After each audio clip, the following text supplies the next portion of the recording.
ஆடிப்பெருக்கு தோன்றிய வரலாறு. ஆடிப்பெருக்குங்கிறது பழைய காலங்கள்ல அணைகள் இல்லாத காலம், தென்மேற்கு பருவமழை பொழிகிற காலத்துல வெள்ளம் பெருக்கெடுத்து வரும். இதைத்தான் ஆடி பெருக்குன்னு சொல்லுவாங்க.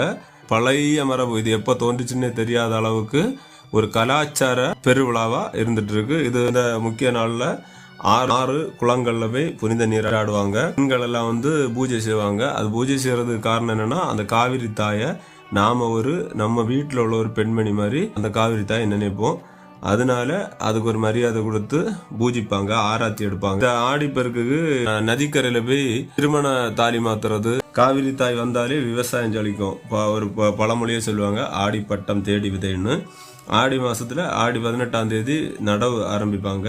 அப்படி நடவு ஆரம்பிச்சாச்சுங்கன்னா தண்ணி பஞ்சம் இல்லாம நல்லபடியா அந்த விவசாயம் செழிக்கும். அதே மாதிரி நம்முடைய வாழ்க்கையும் செழிக்கும் அப்படிங்கிறது ஒரு நம்பிக்கை. கிருஷ்ண கிருஷ்ண கிருஷ்ண கோவிந்த கோவிந்த்.